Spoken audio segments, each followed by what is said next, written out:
ce que je veux, c'est que vous, partout, vous alliez le faire gagner, parce que c'est notre projet. Vive la République, vive la France.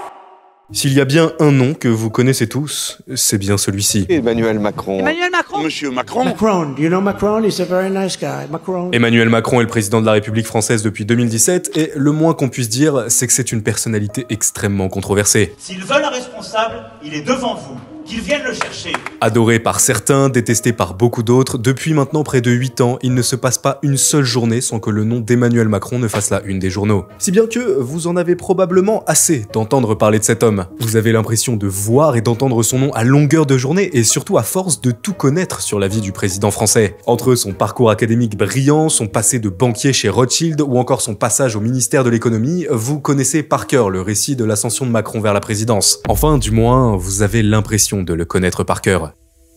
Car oui, l'ascension vers la présidence d'Emmanuel Macron n'est pas aussi simple et transparente que ce que vous pouvez imaginer, loin de là. En fait, vous êtes-vous déjà posé cette simple question? Comment un jeune homme, inconnu du grand public et n'ayant jamais été élu auparavant, a-t-il pu gravir toutes les marches du pouvoir à une telle vitesse? Est-ce parce qu'il est extrêmement brillant, comme beaucoup le martèlent, ou bien cela cache-t-il autre chose? Eh bien, c'est la question à laquelle j'ai tenté de répondre, et pour cela, j'ai dû étudier en profondeur le parcours d'Emmanuel Macron. J'ai voulu comprendre qui il était réellement, comment avait-il gravi les échelons aussi vite, et surtout identifier les moyens et les personnes qu'il avait utilisés pour conquérir le pouvoir français en un temps record. C'est probablement la vidéo la plus longue et fastidieuse que j'ai eu à réaliser jusqu'ici, j'espère qu'elle vous plaira, et maintenant il est l'heure de venir avec moi pour comprendre comment devenir président de la République.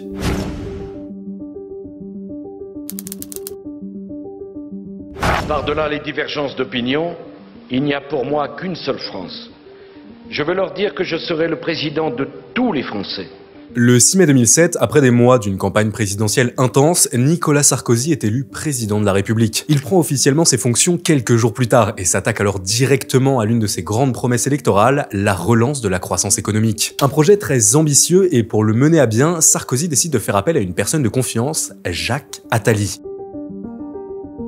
Bon, Attali, c'est un nom que vous commencez à connaître, on en a déjà parlé pas mal de fois sur cette chaîne et je pense que j'ai pas besoin de vous le présenter. C'est quelqu'un d'extrêmement influent et c'est pour ça que quand il devient président, Sarkozy veut s'appuyer sur son expérience pour mener à bien ses projets. Il confie donc à Jacques Attali une mission très importante, rédiger une commission chargée de fournir des propositions pour relancer la croissance française. Et ce qui nous intéresse dans cette commission, c'est pas son contenu en lui-même, mais plutôt l'identité de son rapporteur adjoint, un certain Emmanuel Macron.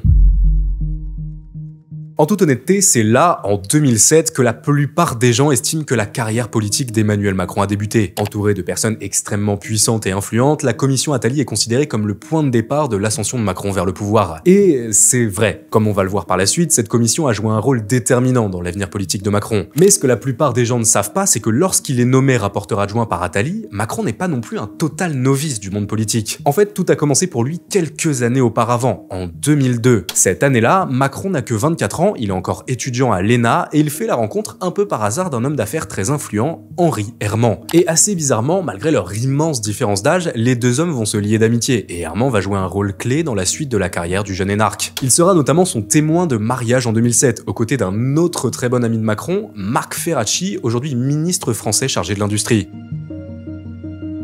En plus d'Henri Herman, Macron rencontre également au début des années 2000 deux autres de ses mentors politiques. Le premier, c'est lui, Jean-Pierre Jouyet. C'était le chef de service de l'inspection générale des finances, là où justement a travaillé Emmanuel Macron à partir de 2004. En fait, dès son arrivée à l'IGF, Jouyet prend le futur président sous son aile et lui fait rencontrer de nombreuses personnalités influentes. Il est tellement séduit par le jeune inspecteur des finances qu'il écrit d'ailleurs dans son livre L'envers du décor, de 2005 à 2007, je vis une véritable lune de miel avec Emmanuel Macron. Ce sont des mots très forts, hein, mais sachez qu'ils sont véridiques, et vous verrez que cette lune de miel se prolongera bien après 2007. Car Jean-Pierre Jouyet va jouer un rôle extrêmement important dans l'ascension politique de Macron, notamment à un moment très précis dont on reparlera un peu plus tard dans la vidéo. Un petit mot d'ailleurs sur l'inspection générale des finances, car c'est quand même une période formatrice pour Macron. Rentré en 2004 dans ce grand corps d'État, l'IGF est le tremplin qui va permettre à l'énarque de réellement faire décoller sa carrière. Il va apprendre les rouages de l'administration française et se forger un réseau de contacts précieux. Et c'est notamment lors de son passage à l'IGF que Macron rencontre son autre grand mentor politique, Alain Minc. Un homme extrêmement influent qui a conseillé grand patron et homme politique, dirigé le journal Le Monde et est régulièrement décrit comme étant l'incarnation du système avec un grand S. Minc va lui aussi joué un rôle crucial dans l'ascension de Macron vers le pouvoir, et pour la petite anecdote, lors de leur première rencontre, il lui posera la question suivante. Que serez-vous dans 30 ans? Et Macron répond alors, je serai président de la République. Et Macron joint le geste à la parole, car dès 2006, il commence à mettre un pied dans le monde de la politique. Alors bien sûr, ce sont des débuts assez modestes. Le jeune inspecteur des finances devient simplement adhérent au Parti Socialiste et aurait d'ailleurs tenté d'obtenir de la part du PS une investiture aux élections législatives, mais sans succès. En parallèle, Macron rejoint également plusieurs think tanks influents, comme la Fondation Jean Jaurès ou bien les GRAC, un groupe de réflexion socio-libérale créé en 2007 qui s'était fait connaître du grand public en publiant une tribune dans laquelle il appelait à une alliance sacrée entre Ségolène Royal et François Bayrou. Ok, je sais, ça fait pas mal d'infos, de noms et de dates à retenir d'un coup, mais c'était très important de bien planter le décor avant d'aller plus loin. Car comme je vous l'ai dit, généralement quand on parle de l'ascension de Macron, on commence directement en 2007 avec la commission Attali. Et on a l'impression qu'avant ça, Macron c'était juste un inspecteur des finances comme les autres. Or, c'est absolument pas le cas. Lorsqu'il devient rapporteur adjoint de la commission Attali, Macron possède déjà un carnet d'adresses bien fourni. Il est conseillé par des personnes très influentes et a même déjà un pied dans le monde de la politique. Il ne sort donc pas de nulle part, et d'ailleurs quand Attali a décidé de le nommer rapporteur adjoint de sa commission, croyez-moi que c'était tout sauf un hasard. Quant à Emmanuel, c'est un autre hasard. Comme Nicolas m'a demandé de présider la commission de réforme, j'ai exigé de choisir les rapporteurs et j'ai fait un concours de beauté au Conseil d'État à l'inspection et il était de loin le meilleur. Grâce à la commission Attali, Macron développe son réseau à la vitesse de l'éclair. Il rencontre notamment beaucoup de grands patrons comme Claude Bébéar, ancien PDG d'AXA, René Caron, PDG du Crédit Agricole, Serge Weinberg, futur président de Sanofi, Peter Brabeck-Letmathe, PDG de Nestlé, bref, la liste est très longue. Mais surtout, lors de cette commission, Macron rencontre 3 personnes extrêmement importantes pour la suite de sa carrière. Karim Tadjeddine, Éric Labbé et Guillaume Liéger. Et si elles sont aussi importantes, c'est car ces 3 personnes ont un point commun. Elles travaillent toutes pour la même entreprise. Une entreprise dont vous connaissez forcément le nom et qui profitera largement de l'arrivée de Macron au pouvoir, McKinsey. Est-ce que c'est là que la connexion se fait entre Emmanuel Macron et le cabinet McKinsey? Oui, sans doute, puisque je réfléchis en vous parlant, parce que Emmanuel travaillait avec des consultants de McKinsey qui l'aidaient, puisqu'il m'aidait, à préparer le rapport. Donc je suppose qu'ils se sont connus à cet endroit-là. Bref, dans tous les cas, on reparlera des liens entre Macron et le cabinet de conseil américain un peu plus tard dans la vidéo. Mais si je vous ai parlé de McKinsey, c'est surtout pour vous montrer à quel point la commission Attali a joué un rôle important dans la carrière de Macron. Certes, comme on l'a vu, il ne sortait pas de nulle part, il y avait déjà certains contacts puissants, mais c'est vraiment cette commission qui va servir de gigantesque accélérateur à la carrière du jeune énarque. Grâce à elle, Macron développe son carnet d'adresses de manière considérable et noue des liens avec des personnes qui lui seront très utiles pour sa victoire de 2017. Mais au-delà de développer son réseau, l'expérience de la commission Attali va donner à Emmanuel Macron des idées sur la suite de sa carrière. Après s'être frotté au parrain du capitalisme français pendant de longs mois, il ne veut pas retourner dans la morosité ambiante de l'IGF. Il veut quelque chose de nouveau, quelque chose de plus grand, de plus ambitieux. Il hésite à ce moment-là à se lancer en politique, mais sous le conseil de personnalités influentes comme Alain Minc ou encore Jean-Michel Darrois, le jeune Macron décide de s'orienter vers le secteur privé. Plus particulièrement le monde de la finance, en rejoignant une banque d'affaires dont le nom vous est forcément familier, Rothschild. Macron rentre donc chez Rothschild durant l'année 2008, plus précisément en septembre, 10 jours seulement avant la faillite de la banque Lehman Brothers. Et contrairement à ce qu'on pourrait imaginer, ses débuts chez Rothschild ne sont pas idylliques. Déjà car d'une part, il n'est pas forcément très apprécié par ses collaborateurs qui voient d'un assez mauvais œil l'arrivée de ce jeune inspecteur des finances ambitieux. Et surtout d'autre part, car Macron n'est pas un banquier, et quand il arrive chez Rothschild, il manque cruellement d'expérience technique. Il a tout à apprendre et certains pensent alors qu'il va se casser les dents dans ce monde si cruel qu'est le monde de la finance. Mais il n'en sera rien. Si Macron manque effectivement d'expérience, il compense largement ses faiblesses avec son charme et son talent de séducteur. Deux qualités qui, d'ailleurs, vont devenir les principales forces du futur président français. Il sait manier les mots à la perfection, dire aux gens ce qu'ils ont envie d'entendre et se faire aimer et désirer par quiconque croise son chemin. Son pouvoir de séduction magnétique marche d'autant plus sur les personnes plus âgées que lui, à qui Macron sait parfaitement comment parler et quoi leur dire. Alain Minc dira d'ailleurs à ce sujet « Il a fait carrière avec les vieux ». Après, il n'aime que lui. Le numéro de charme de Macron sur les personnes âgées marche tellement bien que chez Rothschild, il nous vit une relation particulière avec François Henrot, l'un des patrons de la banque et bras droit de David de Rothschild en personne. Henrot prend en effet sous son aile le jeune énarque et deviendra son mentor pendant ses 4 années dans la banque d'affaires. Le grand banquier confiera d'ailleurs à un de ses proches « Emmanuel, c'est mon bébé ». Oui, il a vraiment dit ça, et grâce à Henrot, Macron va gravir les échelons chez Rothschild à la vitesse de l'éclair. Il apprend extrêmement vite le métier de banquier d'affaires et commence à travailler sur des dossiers importants comme le rachat de Cofidis par le Crédit Mutuel, la vente de Prestalis et surtout le rachat de Siemens IT par Atos fin 2010.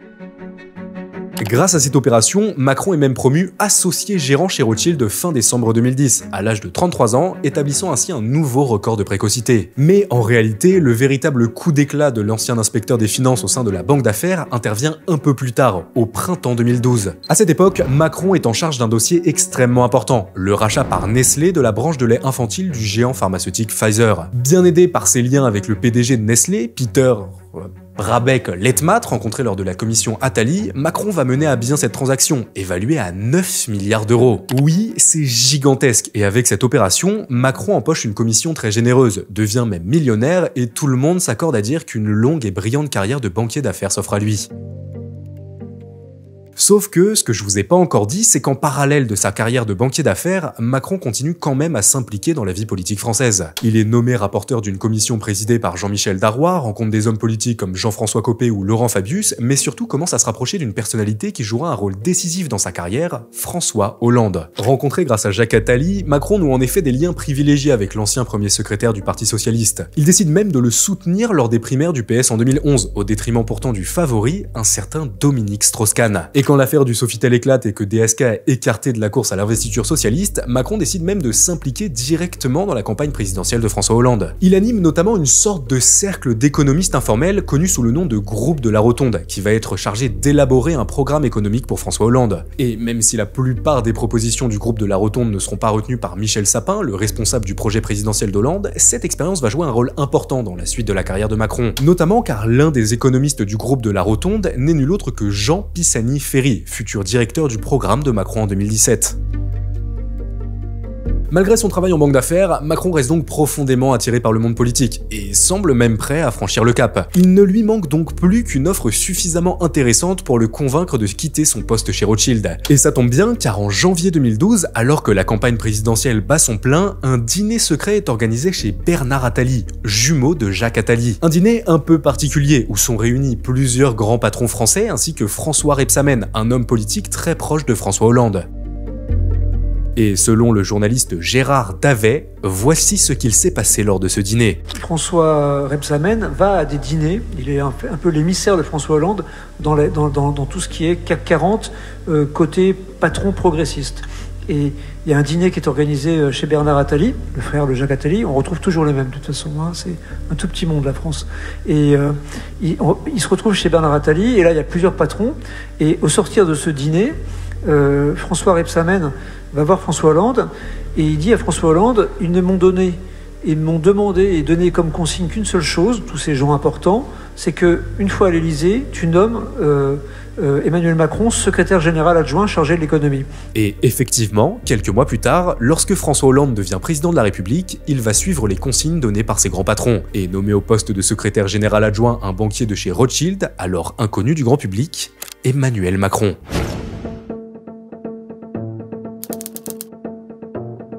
Peu de temps après sa nomination au poste de secrétaire général adjoint de l'Élysée, Emmanuel Macron attire déjà tous les regards. L'arrivée d'un ancien banquier d'affaires au sein du cabinet d'un président ayant pourtant déclaré que son véritable ennemi est la finance a en effet de quoi interroger. La presse ne tarde pas d'ailleurs à s'intéresser au profil de Macron et lui assigne tout un tas de surnoms. Le Poupon, Monsieur Parfait, le Jeune Loup, l'Homme Pressé, le Cerveau Droit de Hollande, jamais un secrétaire général adjoint n'avait autant attiré l'attention. Mais ce n'est pas que dans la presse qu'Emmanuel Macron se fait remarquer. Au sein même de l'Élysée, l'ex-banquier d'affaires fait également beaucoup parler de lui. Il outrepasse souvent ses fonctions de simple secrétaire général adjoint, et en quelques semaines seulement devient un élément incontournable du nouveau pouvoir socialiste. Enlever les verrous qu'il y a de manière très concrète dans notre économie. Il se rapproche notamment de François Hollande, le nouveau président qui décide de prendre sous son aile son jeune secrétaire général adjoint. Une relation particulière commence alors à naître entre les deux hommes, une relation fusionnelle où Hollande va faire de Macron son petit protégé, voire même son propre fils. Sans toutefois que le chef du gouvernement n'imagine alors que oui, Macron allait agir comme un fils à son égard regard, mais pas n'importe quel type de fils,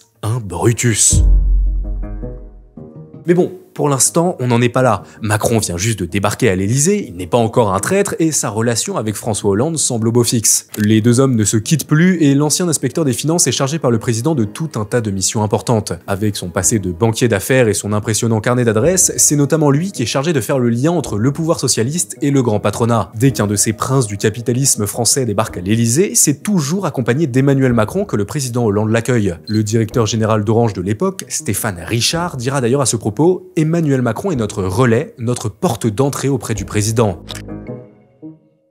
Mais en réalité, l'ancien banquier d'affaires ne se contente pas d'être un simple relais ou une porte d'entrée qu'on emprunte pour parler au président. Non, Macron a de la suite dans les idées et continue à tisser sa toile au sein du pouvoir français. Il dîne souvent avec Étienne Grenelle, directeur du journal Le Point, déjeune avec Xavier Niel, patron de Free, et reçoit discrètement à l'Elysée Mathias Léridon, dirigeant de Tilder, un influent cabinet de communication. Macron se rapproche également de Bernard Arnault, homme le plus riche de France et à la tête d'un véritable empire médiatique. Le milliardaire et le banquier ne tardent pas en effet à devenir amis, et Arnault deviendra un soutien important de Macron lors de sa campagne en 2017, allant même jusqu'à publier une tribune appelant à voter pour lui. Enfin, si on parle des réseaux d'influence de Macron, il est impossible de ne pas parler du groupe de Bilderberg. Ce forum ultra privé, auquel ne participent qu'une centaine de personnes chaque année, est en effet surnommé la conférence la plus secrète au monde, et Macron est invité à y participer en mai 2014. Et outre le fait que lors de la réunion du Bilderberg, Macron rencontre certaines des personnes les plus influentes de la planète, c'est surtout le discours qu'il va prononcer lors de cette même réunion qui va marquer les esprits. En effet, devant une assistante composée quand même de directeurs de banque, de patrons des services secrets et de puissants hommes d'affaires, le jeune secrétaire général prend la parole et pendant plusieurs minutes démonte complètement la politique de François Hollande. Mais vraiment, selon les personnes qui ont assisté au Bilderberg cette année-là, Macron a littéralement dézingué le président français dans son allocution. Il a expliqué ne plus supporter la ligne politique de son mentor. Et d'ailleurs, joignant le geste à la parole, quelques jours après la conférence du Bilderberg, Macron décide de claquer la porte de l'Elysée. Oui, vous avez bien entendu, Macron décide de quitter son poste de secrétaire général adjoint. Pas parce qu'il ne veut plus faire de politique, mais simplement parce qu'il sent qu'il n'est plus à sa place au sein du gouvernement de François Hollande. Il a le sentiment de ne pas être utilisé à sa juste valeur et est frustré par la politique menée par le président français. Il se dit alors qu'il a besoin de prendre du recul, de quitter le pouvoir pour mieux préparer son propre avenir politique. Il commence à se réorienter un peu vers le privé, songe à ouvrir une start-up de conseil et pendant l'été, il donne même des cours à l'université de Berlin. Bref, Macron met ses rêves de politique entre parenthèses, mais un événement va venir faire basculer son destin. J'ai demandé et sollicité du président de la République une inflexion majeure de notre politique économique. Le 24 août 2014, lors de la fête de la Rose de Frangy-en-Bresse, le ministre de l'économie Arnaud Montebourg prononce un discours qui va mettre le feu aux poudres. Pendant 45 minutes, le ministre va tout simplement dénoncer la politique économique menée par François Hollande et son premier ministre Manuel Valls. Aux côtés du ministre de l'Éducation, Benoît Hamon, Montebourg va notamment critiquer l'attitude trop complaisante du gouvernement français vis-à-vis de l'Allemagne, accusant Paris de trop souvent s'aligner sur les décisions de Berlin. Un discours extrêmement incisif qui va déclencher une crise politique majeure. Dès le lendemain, Manuel Valls présente à François Hollande la démission de son gouvernement, avec la ferme intention d'exclure Montebourg et Hamon du pouvoir.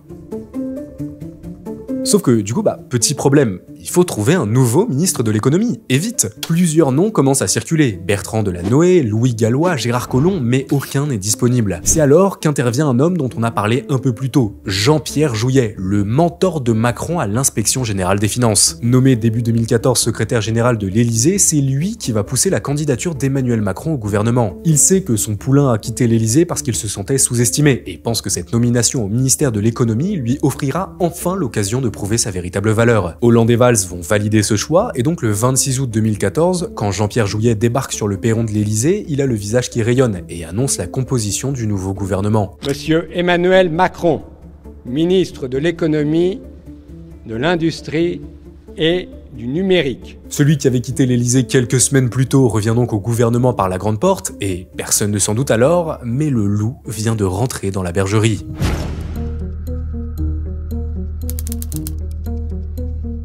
L'homme pressé, le Mozart de la finance, le talentueux Mister Macron, comme lors de son arrivée en 2012, la nomination de Macron au poste de ministre de l'économie fait beaucoup réagir. Autant à gauche qu'à droite, on est intrigué par la nomination de cet ancien banquier d'affaires, réputé proche du grand patronat, au poste prestigieux de ministre de l'économie. Beaucoup se demandent notamment à l'époque si le jeune ministre de l'économie va suivre la ligne politique de François Hollande, ou bien au contraire, tracer sa propre voie. Une question à laquelle, même encore aujourd'hui, il est difficile de répondre, tant le bilan de Macron au ministère de l'économie est complexe à analyser. Déjà, le premier point à souligner, c'est que lors du passage de Macron à Bercy, il y a eu beaucoup de fleurons industriels français qui sont passés sous pavillon étranger. Un chiffre, Macron reste 2 ans au ministère de l'économie et pendant cette période, 10% des boîtes du CAC 40 sont vendues. C'est quand même pas rien. Dans le détail, on a eu 2 fusions extrêmement bancales. Lafarge avec Holcim et Technip avec FMC, qui en réalité s'avèreront être plus des absorptions déguisées que de véritables fusions. On a aussi la vente d'Alcatel à Nokia pour 15,6 milliards d'euros, une opération qui, à l'époque, avait été louée par Emmanuel Macron. Mais surtout, la vente qui va faire polémique, c'est celle d'Alstom Power et d'Alstom Grid au géant américain General Electric en 2015.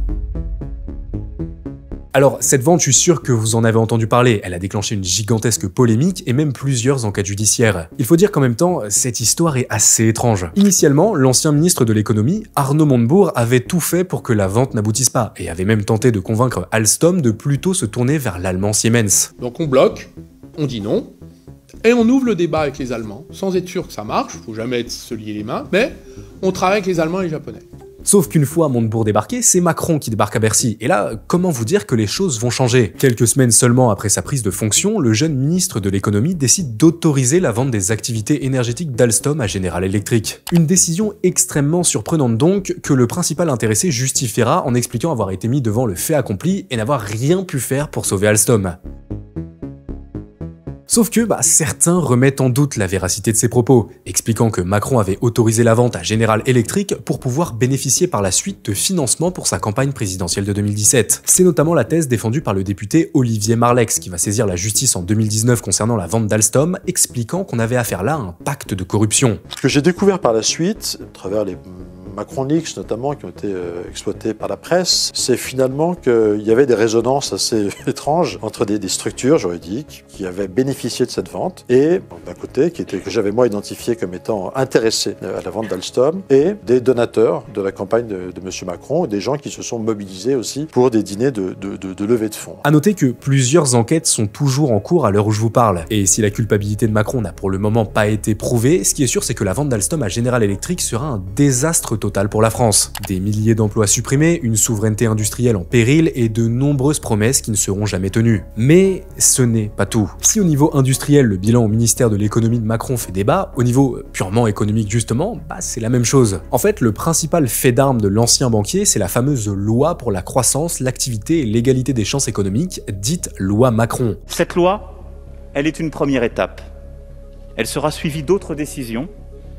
Elle montre simplement que nous reprenons notre destin en main. Je vous en remercie. Cette loi avait pour ambition de, je cite, déverrouiller la croissance française en assouplissant pas mal de règles et en libéralisant certaines professions réglementées. Fortement inspiré de la commission Attali, le bilan de la loi Macron est toutefois assez mitigé, car certains secteurs ont effectivement vu leur activité économique bondir, comme celui des autocars, mais d'autres n'ont pas vu d'effets significatifs. Mais en réalité, la plus grande réussite de Macron en tant que ministre de l'économie, c'est tout simplement la gestion de son image et son talent pour faire parler de lui. Car oui, en quelques mois seulement, celui qui était pourtant un inconnu du grand public devient une figure incontournable de la vie politique française. On parle de lui partout, il est invité sur tous les plateaux télé et devient d'ailleurs la star des instituts de sondage. Qui est la révélation politique de l'année 2014? Macron. Qui ferait un bon premier ministre pour remplacer Valls? Macron. Qui est l'homme politique le plus sexy de 2015? Macron, Macron et encore Macron. Jamais un ministre de l'économie n'avait autant attiré la lumière sur lui. Et si, comme on va le voir, les liens entre Macron et le monde des médias participent à cette mise en avant, ça ne fait pas tout, surtout à cette époque. Alors, comment expliquer un tel phénomène? Comment expliquer que Macron fascine autant? En fait, ce qu'il faut comprendre, c'est que dans ces années-là, donc 2014 et surtout 2015, les Français sont lassés de la vie politique. Le mandat de François Hollande est déjà décrit comme étant le pire de la Ve République et on sent une forme de ras-le-bol général envers l'échiquier politique traditionnel.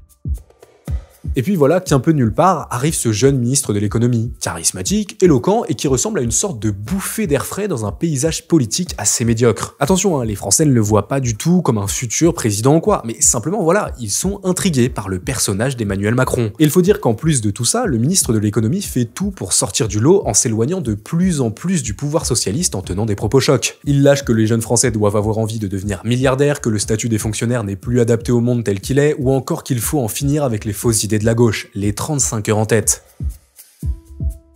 Forcément, vous vous en doutez, ces petites phrases dont Macron est friand vont provoquer une levée de boucliers dans le camp socialiste. Car de jour en jour, ils vont être de plus en plus nombreux à se demander à quel jeu joue le ministre de l'économie. Est-il vraiment de gauche comme il prétend l'être, ou bien est-ce un excellent manipulateur qui avance ses pions? Et on arrive donc à l'été 2015, moment où le fossé entre l'EPS et Macron va réellement commencer à se creuser. Bon, déjà, le ministre n'est pas invité à l'université du Parti socialiste. Officiellement, car il ne dispose plus de carte d'adhérent au parti, mais officieusement, car beaucoup de militants de gauche se sont violemment opposés à sa venue. Je suis pas pour être dirigé par des technocrates. Qui c'est Macron?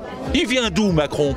Il veut essayer de se donner une image. Je suis moderne, donc je suis pas socialiste. Mais si Macron n'est pas invité à l'université d'été du PS, il est par contre convié à celle du MEDEF, le principal syndicat patronal français. Là-bas, il prononce d'ailleurs un discours assez explicite qui, encore une fois, va vivement faire réagir. Et la gauche, je dois le dire, n'est pas exempte de critiques particulières. Elle a pu croire à un moment, il y a longtemps, que la politique se faisait contre les entreprises, ou au moins sans elles, qu'il suffisait de décréter et de légiférer pour que les choses changent, qu'il n'était pas nécessaire de connaître le monde de l'entreprise pour prétendre le régenter, que la France pourrait aller mieux en travaillant moins. C'était des fausses idées.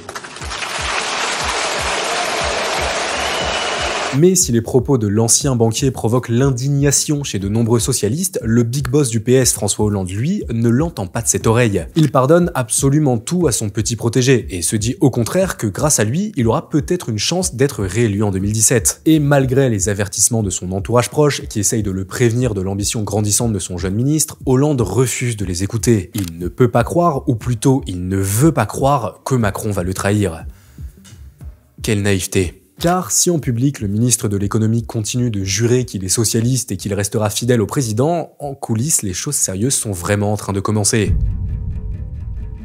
En fait, dès son arrivée au ministère de l'économie, Macron commence à se constituer un réseau de fidèles qui lui permettront de mener à bien sa campagne présidentielle de 2017. La première personne qu'il va convertir au macronisme, c'est lui, Alexis Kohler, surnommé le jumeau d'Emmanuel Macron. Rencontrés au début des années 2010, Macron et Kohler vont réellement devenir inséparables en 2014, lorsque ce dernier devient directeur de cabinet du nouveau ministre de l'économie. Kohler va jouer un rôle crucial dans l'ascension de Macron vers le pouvoir, et c'est la définition même de ce qu'on appelle un homme de l'ombre. Il participera activement au lancement d'En Marche et sera un élément indispensable à la victoire de Macron en 2017. Dans les mails piratés de la première campagne d'Emmanuel Macron, son nom revient plus d'1 millier de fois. À distance, il contrôle tout ce qui est en lien avec le programme et scrute jusqu'au moindre détail, comme ce jour de janvier 2017, où il corrige et amende une interview que le candidat Macron accorde à un média local auvergnat. J'ai ajouté une phrase sur la formation professionnelle. La deuxième personne qui va jouer un rôle important dans l'ascension de Macron vers le pouvoir, c'est lui. Stéphane Séjourné. Militant socialiste depuis le début des années 2000, il est nommé conseiller ministériel de Macron en octobre 2014 et va jouer un rôle déterminant dans la carrière politique du futur président. Et en fait, le principal fait d'armes de Séjourné, c'est surtout d'avoir participé à la création du premier vrai mouvement de soutien au ministre de l'économie, les Jeunes avec Macron. Le mouvement des Jeunes avec Macron, ou JAM, est lancé le 30 juin 2015, donc bien avant que les premières rumeurs sur les ambitions présidentielles du ministre ne commencent à émerger. Le mouvement est créé par 4 jeunes, Sacha Houlier, Pierre Persson, Florian Humet et Jean Gabory, qui officiellement déclarent n'avoir aucun lien avec Emmanuel Macron. Mais en réalité, derrière les JAM se trouve Stéphane Séjourné, qui connaît bien les 4 cofondateurs puisqu'ils ont fait leurs études à la même fac, celle de Poitiers. C'est Séjourné qui a piloté discrètement le projet des Jeunes avec Macron depuis Bercy et qui orientera le mouvement sur les actions à entreprendre. Pendant la campagne présidentielle de 2017, les Jeunes avec Macron ont notamment mobilisé de nombreux bénévoles pour soutenir les initiatives d'En Marche. Par exemple, lors de la grande marche organisée par Macron au printemps 2016, près de la moitié des coordinateurs étaient issus des rangs des JAM. Enfin, la troisième personne qui va jouer un rôle déterminant dans l'ascension de Macron vers le pouvoir, la plus importante, c'est lui. Ismaël Emelien. C'est le principal architecte de la campagne présidentielle d'En Marche en 2017, et sans lui, il y a fort à parier que Macron ne serait jamais devenu président. En fait, Ismaël Emelien, c'est avant tout un conseiller stratégique. Après ses études à Sciences Po, il rejoint la sulfureuse agence de communication Havas, et va notamment participer à la campagne présidentielle du Venezuela en 2013, durant laquelle il conseille le futur président Nicolás Maduro. Sauf qu'en 2014, Emelien décide de quitter Havas pour rejoindre le cabinet ministériel de Macron, en tant que conseiller chargé de la communication. Cette décision n'est pas prise au hasard. Emelien est complètement fan du ministre de l'économie, et dès qu'il rejoint son cabinet, il informe Macron que s'il veut se présenter en 2017, il fera tout pour l'aider à gagner. Et c'est ce qu'il va se passer. À l'automne 2015, Macron est bien décidé à franchir le Rubicon et à se présenter en 2017. Mais attention, pour l'instant, tout doit se faire dans le plus grand secret. Ismaël Emelien active alors ses réseaux pour les mettre au service du ministre de l'économie et contacte ses plus proches amis pour les convaincre de rejoindre l'aventure. Parmi ses amis, on trouve notamment Benjamin Griveaux, Sibeth Ndiaye, Cédric O, Stanislas Guérini ou encore Adrien Taquet, des futurs barons de la Macronie qui obtiendront tous des postes importants une fois Macron arrivé à l'Elysée. Toute cette petite bande de copains dirigée par Ismaël Emelien va donc dès l'automne 2015 se mettre au travail pour travailler sur la campagne présidentielle de 2017. Mais ils ne sont pas seuls. D'autres personnes sont également mises au courant de la volonté de Macron de se présenter à la présidentielle et vont alors s'actionner pour l'aider à gagner. Et parmi ces personnes se trouve un homme dont on a parlé un peu plus tôt, Karim Tadjeddine, le senior partner de chez McKinsey. En fait, ce qu'il faut comprendre, c'est que depuis la commission Attali, Macron et Tadjeddine avaient toujours gardé contact. Ils étaient très proches et c'est pour cela que quand le ministre commence à préparer sa campagne de 2017, il sollicite l'aide de Tadjeddine et de McKinsey pour l'aider à gagner. Chose que Tadjeddine va accepter et va alors monter une petite équipe chez McKinsey pour se mettre au service du ministre de l'économie. Dans un épisode de Cache Investigation sorti en septembre dernier, un ancien membre du cabinet de Macron raconte d'ailleurs ceci. On nous a fait venir plusieurs fois dans la salle de dîner de Bercy, le soir à partir de 20h. C'était très restreint. Autour de la table, il y avait Ismaël Emelien, le conseiller en charge de la stratégie, Alexis Kohler, le directeur du cabinet, et son adjoint, Julien Denormandie. On est réunis avec des gens de McKinsey. Ça nous est dit rapidement qu'ils font ça gratuitement parce qu'ils croient en la personnalité d'Emmanuel Macron. Karim Tadjeddine nous est présenté comme un ami du boss. Ils se connaissent bien. Ils avaient travaillé ensemble à la commission Attali. Il y a un mélange des genres qui m'a rendu mal à l'aise. On nous dit confidentialité totale. On n'a pas le droit d'en parler. Emmanuel Macron répète tous les jours à François Hollande qu'il ne veut pas le trahir. Et oui, vous avez bien entendu, Tadjeddine et son équipe aidaient Macron gratuitement. Chose assez étrange pour un cabinet de conseil comme McKinsey qui est habitué à facturer des prestations quotidiennes pouvant aller jusqu'à plusieurs dizaines de milliers d'euros. Ok, je sais, cette petite présentation de la garde rapprochée de Macron était assez longue et fastidieuse, mais elle était nécessaire pour bien comprendre comment la campagne présidentielle de 2017 avait été préparée, et surtout par qui. Mais maintenant que vous savez tout ça, on peut avancer dans le temps et arriver en 2016, l'année de la Macromania.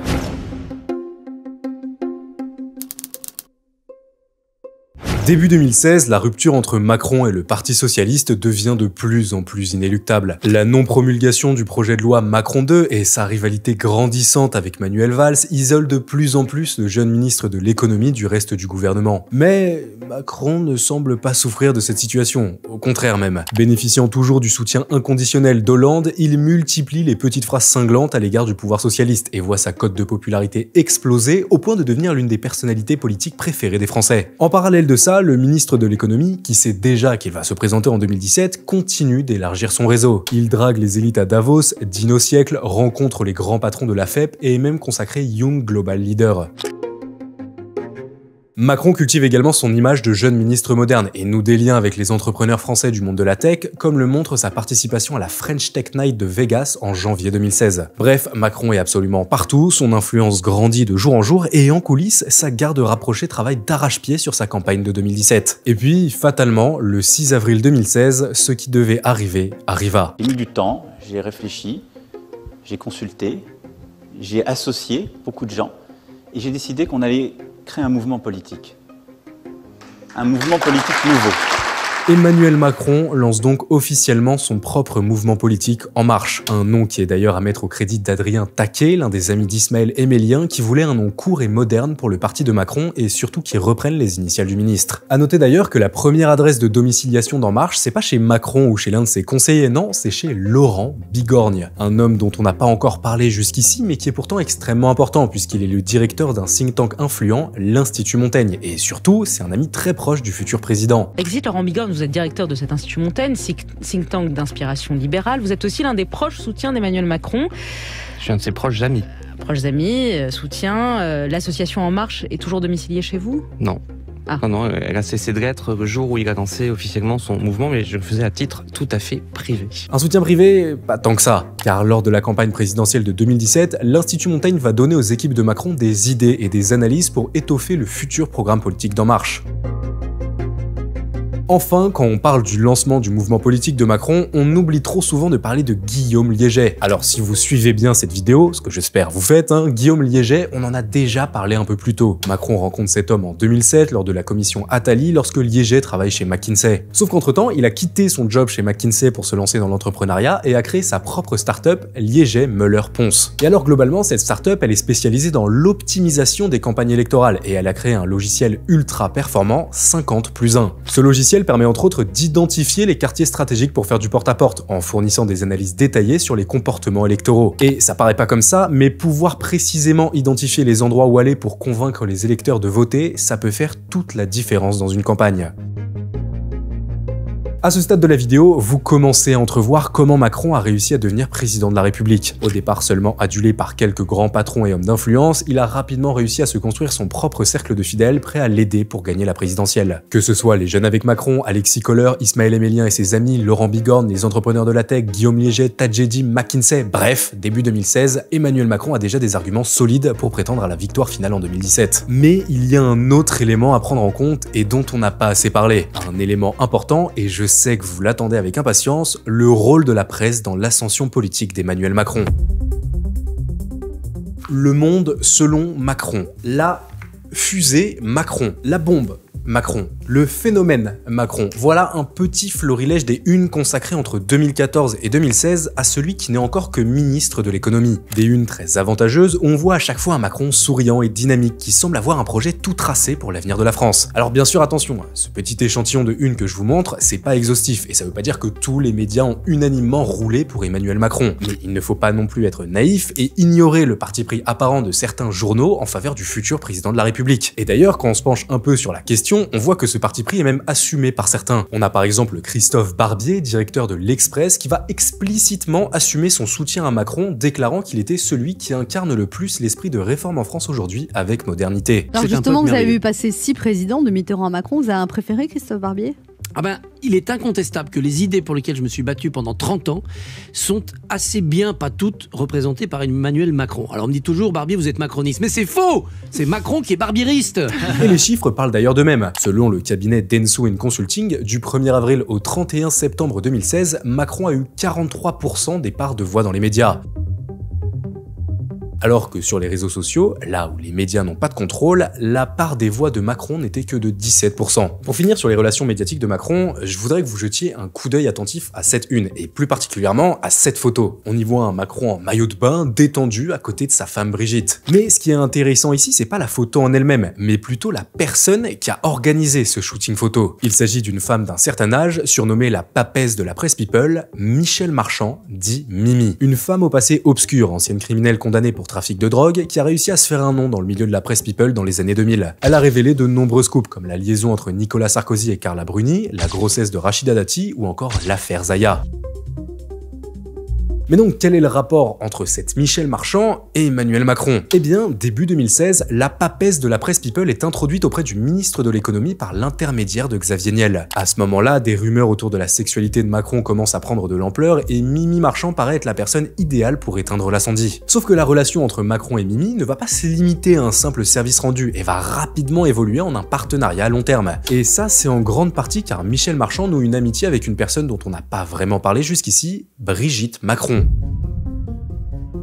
Ce qu'il faut comprendre, c'est que jusqu'à la rencontre entre Emmanuel Macron et Mimi Marchand, Brigitte Macron était une quasi-inconnue du grand public. Le ministre de l'économie tient à garder sa vie privée et il faut dire que la différence d'âge conséquente entre lui et sa femme fait beaucoup parler. On peut être un responsable politique, on peut être un responsable public sans déballer sa vie privée.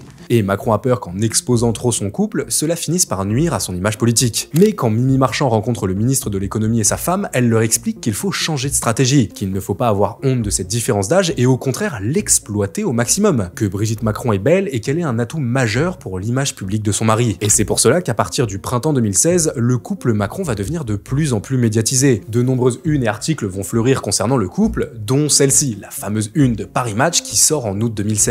Réalisée par les équipes de Mimi Marchand, cette photo fera un buzz monstrueux et permettra d'ailleurs au journal de faire l'une de ses meilleures ventes de l'année.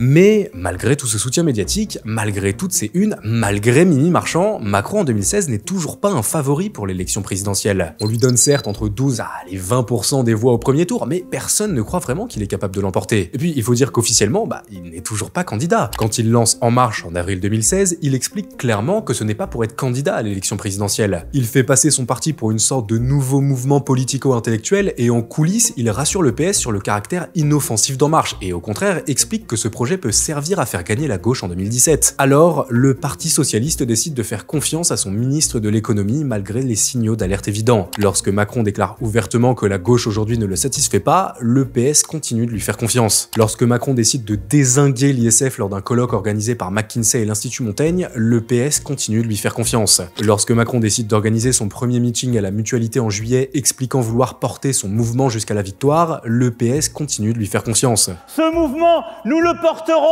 ensemble jusqu'en 2017 et jusqu'à la victoire. Lorsqu'en visite au Puy du Fou en août, le ministre de l'économie déclare « Je ne suis pas socialiste », le PS continue de lui faire confiance. L'honnêteté m'oblige à vous dire que je ne suis pas socialiste. Car après tout, Emmanuel Macron a assuré qu'il resterait fidèle à François Hollande et qu'il n'allait pas se présenter en 2017. Donc Macron ne veut pas trahir, Macron ne peut pas trahir, Macron ne va pas trahir.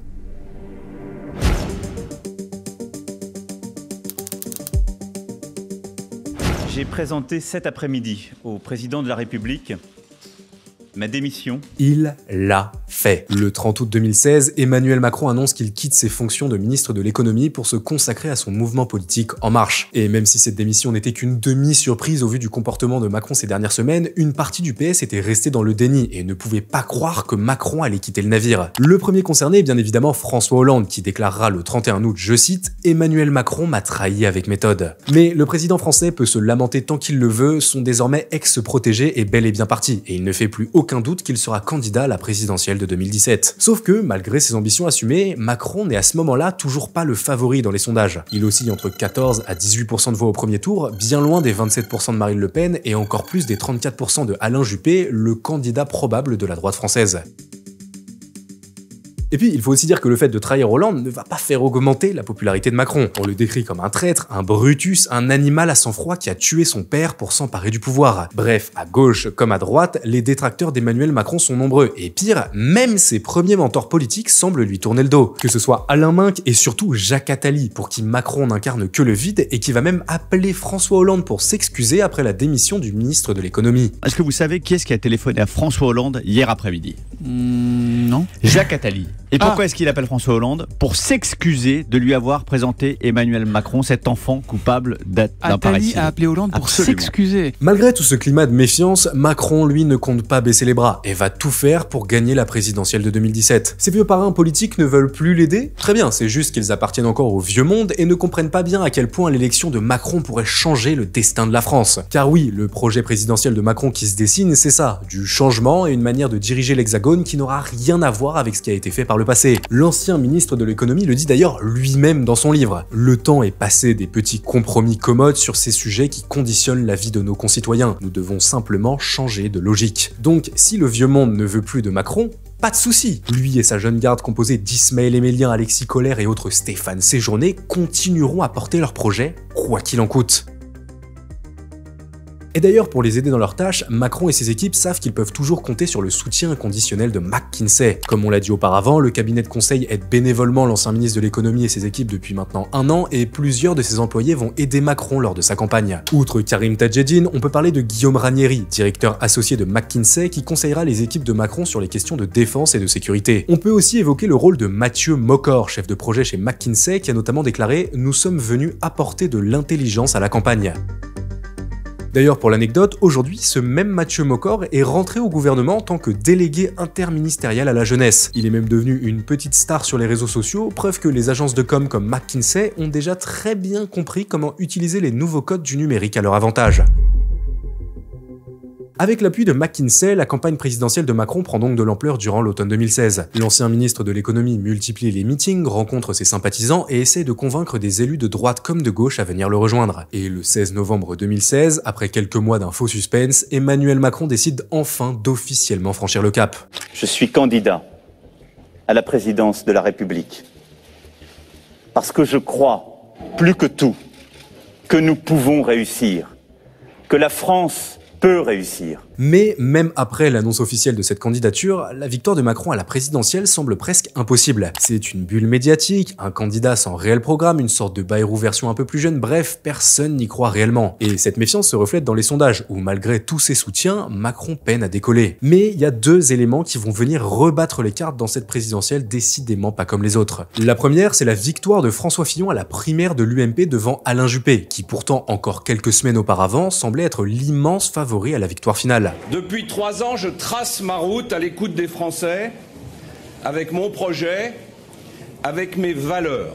Et le second événement marquant, c'est ce qui va se passer dans l'autre camp, du côté du PS. En effet, le 1er décembre 2016, en raison de sa forte impopularité, François Hollande déclare ceci. J'ai décidé de ne pas être candidat à l'élection présidentielle. Mais en réalité, cette annonce intervient peut-être un peu trop tard. Même si Hollande ne se représente pas, le PS est trop à la traîne dans les sondages, et peu importe qui remportera les primaires en janvier, il est quasiment certain que le candidat socialiste ne sera pas au second tour. Conscient de cette situation, de plus en plus de sympathisants du PS vont commencer à se tourner vers Emmanuel Macron. Après tout, il avait été ministre sous Hollande, non? Il est donc dans leur camp. Et puis Macron séduit, c'est la nouveauté, la jeunesse, et son dernier meeting endiablé à la porte de Versailles montre bien qu'il a les épaules pour aller au bout. Parce que ce n'est pas grave, parce que le cœur c'est d'avoir entrepris, c'est de tenter, parce que quelques-uns échoueront, d'autres réussiront, mais le pays avancera. Durant les mois de décembre 2016 et janvier 2017, on assiste donc à une sorte de bascule électorale. Pendant que la gauche n'a toujours pas désigné son candidat et est à la traîne dans les sondages, Macron lui continue de mener sa campagne et séduit toujours plus d'électeurs socialistes. Il continue de grimper dans les sondages et peu à peu, ce qui devait être une simple bulle commence à se transformer en un candidat crédible. À ce moment-là, on décrit d'ailleurs Macron comme le 3e homme de la campagne présidentielle. Un statut que, d'ailleurs, en théorie, il aurait dû conserver tout le long de la campagne. Macron aurait dû rester le 3e homme. Il aurait dû se cantonner à ce rôle de jeune étoile montante qui intrigue beaucoup de monde mais qui n'est pas suffisamment aguerri pour prétendre à la victoire finale. Sauf que le 25 janvier 2017, un événement va venir faire basculer le destin politique d'Emmanuel Macron à tout jamais. Bonsoir à toutes et à tous, nous attendons vos questions, SMS, Internet et réseaux sociaux pour alimenter notre discussion. C'est devenu en quelques heures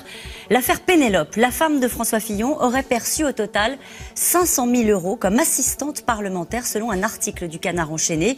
Ah, la fameuse affaire Fillon, probablement l'un des plus grands effets papillons de la Ve République. Pour rappel en 2 mots, cette affaire concerne Pénélope Fillon, femme de François Fillon qui a été rémunérée comme assistante parlementaire de son mari pendant plusieurs années. Une pratique légale en théorie, mais selon le Canard enchaîné qui a révélé cette affaire, il s'agissait en réalité d'un emploi fictif, et Pénélope Fillon aurait touché plus de 500 000 € sans jamais avoir travaillé. Cette affaire a provoqué un raz de marée médiatique, littéralement. Je pense que vous en souvenez tous, mais en 2017, que ce soit à la télé, à la radio ou sur les réseaux sociaux, l'affaire Fillon était partout. Elle était tellement partout que certains ont même dénoncé une forme de complot contre le président républicain. Oh, il n'y a pas de hasard, hein. Il n'y a pas de hasard à 3 mois d'une élection vitale pour le pays, qu'il y a une attaque d'une telle violence, avec des mots-clés qui reviennent en boucle dans beaucoup de médias. C'est absolument invraisemblable. Alors attention, bien entendu, François Fillon et sa femme sont coupables. Il n'y a aucun doute là-dessus, ils ont même été condamnés par la justice. Mais ce que certains pointent du doigt, c'est plutôt la couverture médiatique qu'a subi l'affaire Fillon par rapport à d'autres scandales. Prenons l'affaire McKinsey. par hasard, hein. On parle du fait qu'après l'élection de Macron, le cabinet de conseil ait touché plusieurs dizaines de millions d'euros d'argent public sans jamais payer d'impôts en France. C'est une affaire que beaucoup qualifient de scandale d'État et qui, monétairement si je puis dire, est bien plus importante que l'affaire Fillon. Pourtant, la couverture médiatique de l'affaire McKinsey a été bien moins importante que celle de l'affaire Fillon. Mais alors, comment expliquer ça? Comment expliquer un tel matraquage médiatique contre Fillon en 2017? Eh bien, il y a pas mal de facteurs à prendre en compte, mais il faut bien comprendre que François Fillon, c'était la victime idéale. Le candidat républicain avait tout fait pour se donner une image de chevalier blanc et voulait contraster au maximum avec l'héritage du sulfureux Nicolas Sarkozy. Pendant des mois, Fillon avait d'ailleurs multiplié les piques envers son ancien président et avait déclaré en novembre 2016 « On ne peut pas diriger la France si on n'est pas irréprochable ». Alors forcément, quand le Canard enchaîné a sorti son enquête, les médias se sont empressés de rappeler au candidat républicain à ses bonnes paroles. Et puis il faut aussi garder en mémoire que l'affaire Fillon n'explose pas d'un coup. Elle s'étale sur plusieurs longues semaines avec des révélations toujours plus graves et atteint son apogée le 14 mars lorsque Fillon est mis en examen pour détournement de fonds publics. Et à votre avis, à qui profite le crime? À qui profite la chute de Fillon? Eh bien, Emmanuel Macron. Quelques jours à peine après le premier article du Canard enchaîné, les premiers sondages tombent et ils sont catégoriques. Macron est passé devant Fillon et il est en bonne posture pour accéder au second tour. Et plus l'affaire Fillon va prendre de l'ampleur, plus les intentions de vote en faveur de Macron vont augmenter. Parallèlement à ça, la même presse qui n'hésite pas à enfoncer le candidat républicain dès qu'elle le peut, se montre extrêmement conciliante vis-à-vis du candidat En Marche. On peut parler de Challenge, qui sera d'ailleurs épinglé pour sa ligne partisane pro-Macron, et surtout de BFM TV, qui diffusera autant de minutes de meeting du candidat d'En Marche que de l'ensemble de ses 4 principaux concurrents réunis. Est-ce que cela a un rapport avec le fait que Bernard Mourad, ancien président de la filiale média d'Altis, propriétaire de BFM, L'Express ou encore Libération, soit devenu conseiller d'Emmanuel Macron quelques mois plus tôt? Peut-être, ou peut-être pas. Toujours est-il que cette couverture médiatique bienveillante, qui contraste avec celle de François Fillon, va permettre au candidat d'En Marche de creuser l'écart dans les sondages. Mais c'est surtout une annonce inattendue faite fin février qui va définitivement placer la fusée Macron sur orbite et enterrer les derniers espoirs de François Fillon. Parce que le risque est immense. Parce que les Français sont désorientés et souvent désespérés. J'ai décidé de faire à Emmanuel Macron une offre d'alliance.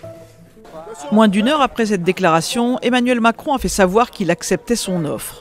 Une alliance dont il s'est félicité plus tard dans la soirée à son arrivée au dîner du CRIF. Et en réalité, à partir du moment où Bayrou a rejoint Macron, le sort du scrutin était scellé. Vraiment, on n'était que fin février, mais déjà il faisait plus aucun doute qu'Emmanuel Macron accéderait bien au second tour. Et le 23 avril 2017, à 20 h, quand les Français allument leur télé, c'est donc sans surprise qu'ils voient apparaître sur leur écran le visage de l'ancien ministre de l'économie. Il est 20 h, vous découvrez ces deux visages sur votre écran. Emmanuel Macron, crédité de 23,7%.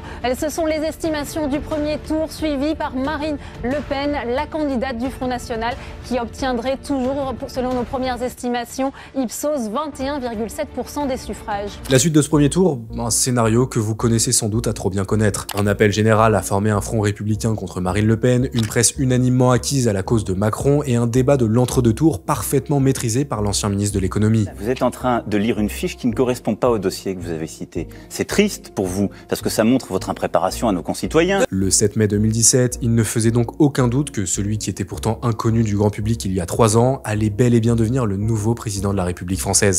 Vous l'avez emporté! La France l'a emporté! Alors, que retenir de tout ça? Est-ce que l'élection de Macron avait été soigneusement planifiée dans l'ombre depuis plusieurs années par des puissants hommes d'affaires, ou bien au contraire, l'ancien banquier de Rothschild ne doit sa victoire en 2017 qu'à son talent et sa détermination? Eh bien, pour être honnête avec vous, pendant longtemps, et même en vrai peu de temps avant d'écrire cette vidéo, je penchais plutôt pour la première option. Personnellement, j'avais l'impression qu'en 2017, Macron avait été une sorte de pion au service de personnes influentes et que, de la presse au grand patronat, tout le monde s'était plus ou moins mis d'accord pour le faire gagner. Et en soi, comme on l'a vu, c'est en partie vrai. Macron ne sort pas de nulle part, il a été protégé, épaulé par de nombreuses personnalités influentes et a su s'entourer de gens capables de donner vie à son projet. Mais là où j'avais tort, c'est que réduire Emmanuel Macron à simplement une sorte de pion qu'on a placé là, c'est ne pas comprendre qui est réellement cet homme et comment il fonctionne. Car Macron ne dépend de personne. C'est quelqu'un d'extrêmement ambitieux et si effectivement il a su nouer des liens avec de nombreuses personnes influentes, c'était toujours pour son intérêt personnel. Et ça, c'est d'ailleurs ce qu'expliquent Gérard Davet et Fabrice Lhomme, les auteurs de l'excellent livre Le Traître et le le néant. Le fait de définir Emmanuel Macron simplement comme, j'allais dire, le produit de la finance, c'est une erreur. Je pense que c'est une erreur, c'est ce qu'on a découvert, nous, à travers notre enquête, c'est oublier un aspect absolument primordial de la personnalité d'Emmanuel Macron. Je ne parle pas de son positionnement politique, puisque de fait, on a du mal à le situer, mais de sa personnalité. C'est un homme... aspect primordial, oui, alors justement. Et c'est un homme qui est obsédé par sa propre liberté. Sa propre liberté. Je pense que personne ne peut prétendre contrôler Emmanuel Macron. Ni la finance, ni personne. Après, qu'il soit dans cette logique-là, qu'il soit en phase, que la finance se retrouve derrière cet homme-là, ok, mais le voir comme un pantin dont les ficelles seraient tirées par le grand capital, ça ne matche pas avec la personnalité d'Emmanuel Macron. Et d'ailleurs, je pense que vous-même, vous pouvez constater que Macron, c'est pas un pantin à qui on donne des ordres. Lorsque, par exemple, il y a quelques mois, il décide de dissoudre l'Assemblée nationale, il prend cette décision seul et il n'informe presque personne de ce projet. Et tant pis si cette dissolution va provoquer de l'incompréhension jusque dans son propre camp. Quand le président décide de quelque chose, rien ne peut le faire changer d'avis. Macron n'est donc pas un pion au service des grands patrons, mais plutôt une sorte de monarque absolu qui, depuis 7 ans maintenant, gouverne seul son royaume sans l'aide de personne. C'est un animal à sang-froid, un manipulateur hors pair qui a réussi l'exploit de devenir président de la République pendant 10 longues années. C'est un traître qui a fait exploser en 1000 morceaux la classe politique traditionnelle et fait plonger la France dans un chaos inédit. C'est un tueur qui a su utiliser les bonnes personnes pour gravir les marches du pouvoir avant de les jeter quand il n'en avait plus besoin. C'est un homme, c'est un prince, c'est un président. C'est Emmanuel Macron.